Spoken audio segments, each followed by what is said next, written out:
Hello friends, welcome to my channel mister SI. So guys, আজকের এই ভিডিওতে আমি তোমাদেরকে জানাবো কখন কোথায় কিভাবে স্বাস্থ্যসাথী কার্ড রিনিউয়াল করতে হয়। ঠিক আছে?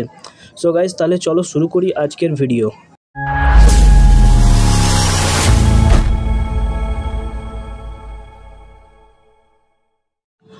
তো বন্ধুরা, স্বাস্থ্যসাথী কার্ড রিনিউ করার জন্য কিন্তু কোনো বাধ্যতামূলক কথা নয়। ঠিক আছে? সো এটা তোমরা চাইলে রিনিউ করতেও পারো, আবার নাও করতে পারো। ঠিক আছে? এছাড়া এইটা রিনিউ করার জন্য তোমাকে কোথাও কোনো লাইন দিতে হবে না। ঠিক আছে? সো এটা একটা সহজ পদ্ধতিতে রিনিউয়াল করা যায়। ঠিক আছে? সো গাইজ, মনে করো তোমার ফ্যামিলিতে কারো অপারেশনের কোনো কথা চলছে। ঠিক আছে? হয়তো কোনো কারণে অপারেশন হবে স্বাস্থ্যসাথী কার্ডের মাধ্যমে। তো সেক্ষেত্রে তোমরা যখন নার্সিংহোমে যাবে বা হাসপাতালে যাবে, সো ওরা যখন তোমাদের এই স্বাস্থ্যসাথী কার্ডটি নেবে তখন ওরাই কিন্তু এটাকে আপডেট করে দেবে। ঠিক আছে? আপনাকে নিজে থেকে কিন্তু কোথাও যেতে হবে না আপডেট করার জন্য, স্পেশাল করে কোথাও গিয়ে আপডেট করার জন্য কোথাও লাইন দিতে হবে না। ঠিক আছে? রিনিউ করার জন্য কোথাও কোনো টাকা পয়সা দিতে হবে না। ঠিক আছে? এটা অটোমেটিকলি প্রতি বছর মার্চ এপ্রিল মাসের মধ্যে এটা অটোমেটিক্যালি কিন্তু আপডেট হয়ে যায়। ঠিক আছে? নতুন করে এটার জন্য আলাদাভাবে কিছু করতে হয় না। ঠিক আছে? তো গাইজ, এটা ছাড়া আমি তোমাদেরকে এখন আরেকটা জিনিস দেখিয়ে দেবো যে এই স্বাস্থ্যসাথী কার্ড হসপিটাল বা নার্সিংহোমে কিভাবে ওরা রিনিউ করে। ঠিক আছে? বা আপনি যদি চান এটাকে রিনিউ করতে, তাহলে আপনি পাশাপাশি কোনো নার্সিংহোম বা হাসপাতালে আপনার স্বাস্থ্যসাথী কার্ডটি নিয়ে যান, ওরা আপনাকে এটি আপডেট করে দেবে। ঠিক আছে? তো এখন প্রশ্ন যে হসপিটাল বা নার্সিংহোমে ওরা কিভাবে স্বাস্থ্যসাথী কার্ডকে আপডেট করে। ঠিক আছে? চলো তাহলে দেখে নেওয়া যাক ওই প্রসেসটি কিভাবে ওরা এটাকে আপডেট করে। ঠিক আছে? সো গাইজ, সবার প্রথম তো বলবো আপনি স্বাস্থ্যসাথী কার্ডটি নিয়ে আপনার হাসপাতাল বা নার্সিংহোমে যান। ওরা সবার প্রথম স্বাস্থ্যসাথী কার্ডটিকে কার্ড রিডারে ভরবে। ঠিক আছে?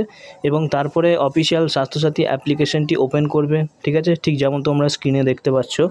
ঠিক আছে? অ্যাপ্লিকেশনটি ওপেন করার পরে এখানে ইউজার নেম, পাসওয়ার্ড এবং হসপিটাল পিন যেগুলো আছে সেগুলো এখানে ফিল আপ করতে হবে। ঠিক আছে? এগুলো দেওয়ার পরে এখানে নিচে সাবমিট বাটনে ক্লিক করলেই অফিসিয়াল স্বাস্থ্যসাথী যে অ্যাপ্লিকেশন সফটওয়্যারটি ওটা কিন্তু এখানে অন হয়ে যাবে। ঠিক আছে?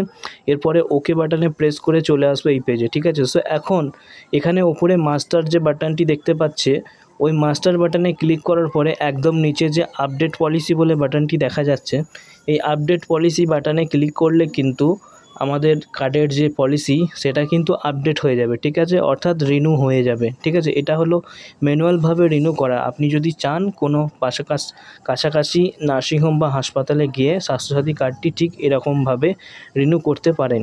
ঠিক আছে? সো আপডেট পলিসি বাটনে ক্লিক করার সাথে সাথে কিন্তু কার্ডটি আপডেট হয়ে যাবে সম্পূর্ণভাবে।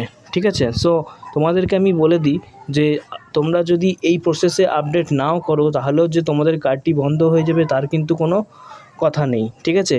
সরকার থেকে এটা কিন্তু ম্যান্ডেটরি করেনি যে স্বাস্থ্যসাথী কার্ডকে প্রতি বছর রিনিউ করতে হবে। ঠিক আছে? আপনার ইচ্ছে হলে আপনি রিনিউ করবেন, আপনার ইচ্ছে যদি না হয় তাহলে রিনিউ করার দরকার নেই। ঠিক আছে?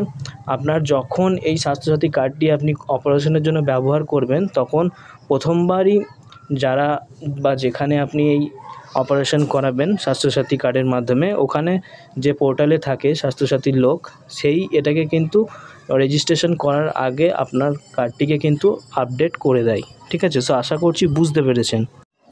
সো তোমরা এখানে সামনের স্ক্রিনে যে ছবিটি দেখতে পাচ্ছ, এটার মধ্যে একটু ভালো করে খেয়াল করলে দেখবে এখানে দেখো পলিসি নাম্বার, পলিসি ডেট আছে। ঠিক আছে? সো এখানে ডেটটা দেখো, আমি একটা পুরনো দেখাচ্ছি সেই জন্য এখানে ডেটটা দেখো 1/4/2021 থেকে 31/3/2022 করা আছে। ঠিক আছে? অর্থাৎ এটা কিন্তু 1 বছরের ডেট করা আছে।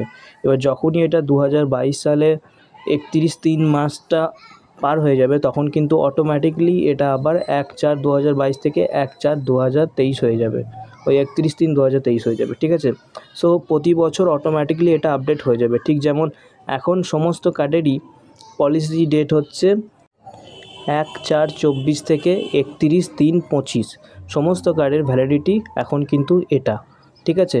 সো প্রতি বছর এটা অটোমেটিকলি কিন্তু আপডেট হয়ে যায়। ঠিক আছে? সো গাইজ, এখন এখানে দেখো তোমাদেরকে আরও একটা কথা বলে দিই, এখানে ট্রাভেল অ্যামাউন্ট 2000 টাকা এক্সট্রা থাকে। ঠিক আছে? অর্থাৎ তোমাদের স্বাস্থ্যসাথী কার্ডে অপারেশন হওয়ার পরে যখন বাড়ি ফেরো তখন তোমাদেরকে যে 200 টাকা দেওয়া হয়, সেটা কিন্তু এই যে ট্রাভেল অ্যামাউন্ট 2000 টাকা দেওয়া আছে এটা থেকেই কিন্তু দেওয়া হয়। ঠিক আছে? কারণ 2000 টাকা যেহেতু ট্রাভেল অ্যামাউন্ট আছে, সেই জন্য স্বাস্থ্যসাথী অপারেশন হওয়া সমস্ত পেশেন্টকে বাড়ি ফেরার সময় 200 টাকা দেওয়াটা বাধ্যতামূলক, ঠিক আছে।